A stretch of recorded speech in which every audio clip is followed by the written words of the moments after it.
Caitlin Clark was nearly the unanimous choice for Rookie of the Year, but she fell short by just one vote. Angel Reese, interestingly enough, received that lone vote, a decision that has stirred quite the controversy, as it seemingly undermines the very essence of what these accolades are meant to honor.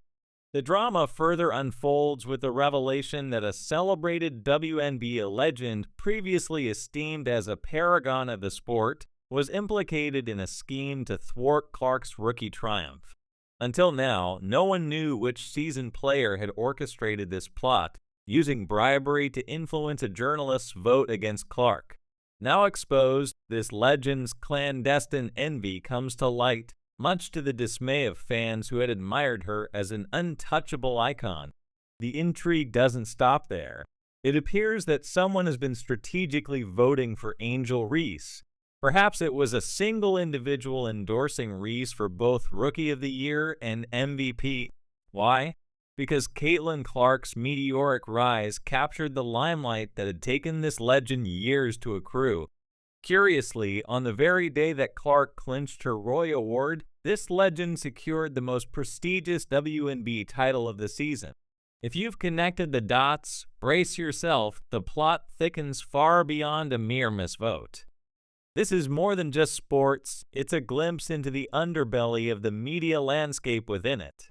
Members of the press, those tasked with chronicling these athletic feats, are now part of a story where stats such as Clark's staggering 19.2 points per game, her 8.4 assists, and 5.7 rebounds seem almost pedestrian compared to the unfolding drama. Impressive as these numbers are, they only scratch the surface of the real story. Despite Clark dominating almost every conceivable rookie statistic, her failure to secure a unanimous vote speaks volumes. The question arises, is the goal here to promote the integrity of the league? Resistance from figures like Andrea and others to fully endorse Clark's undeniable prowess has raised eyebrows. Instead of a clean sweep, a solitary vote was cast for Angel Reese of the Chicago Sky. This was no minor oversight, but a deliberate, rogue move that has sent shockwaves through the league, baffling fans and leaving analysts in turmoil. How could a rookie as deserving as Caitlin Clark not garner every last accolade? This lone, contentious vote isn't just a talking point, it's a catalyst for a deeper examination of what and who drives decisions behind the scenes.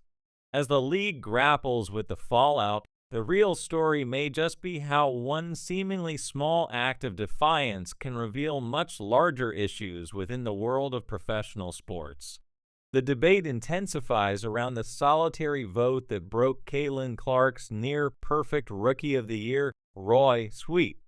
While some may argue that awarding a roster spot to a less deserving candidate could harm the game's integrity, the issue here digs deeper.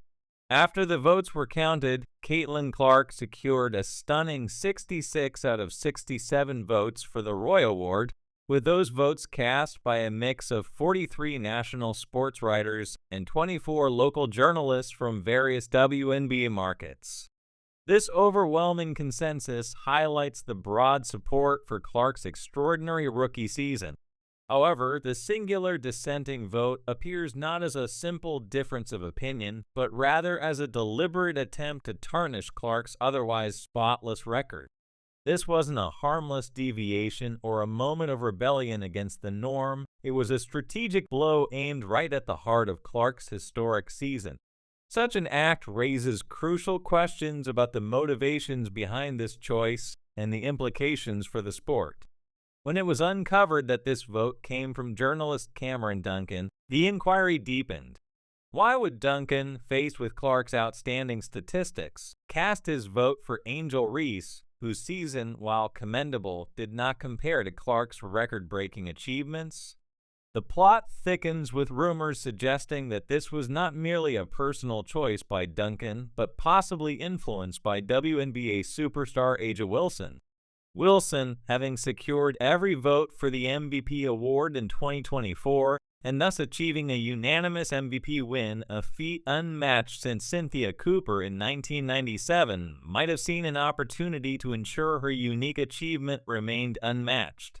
Her alleged involvement in swaying the vote represents more than just a mere interference. It points to a deeper strategy to maintain her status within the league by indirectly manipulating the outcome of the Roy Award. This situation transcends a mere Roy vote. It potentially reflects on the broader dynamics of power, influence, and legacy within the WNBA. By intervening in the Roy voting, the suggestion is that Wilson may have sought to protect her unique record from being overshadowed by another rising star's perfect entry into the league. If true, this would reveal a concerning layer of politics and personal agendas that could undermine the meritocratic principles foundational to sports. Such actions not only impact the individuals directly involved, but could also erode public trust in the fairness and transparency of league operations, hinting at why the WNBA must be vigilant in maintaining not just the competitiveness, but also the integrity of its awards and recognitions. This instance, a single vote seemingly small in scale, has opened up a broader conversation about the values we champion in the sporting world and the lengths to which individuals might go to preserve personal accolades over the collective ethos of sport. Let me clarify something that many of you have been questioning. Why hasn't the WNBA addressed the Rookie of the Year award despite Caitlin Clark having clearly dominated the season? To date, no formal awards have been announced.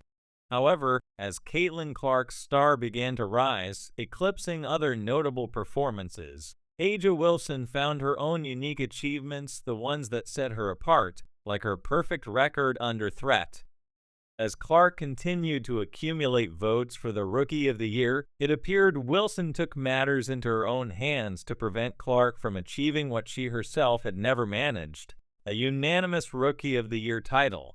This is where the narrative deepens from mere competition to intense drama.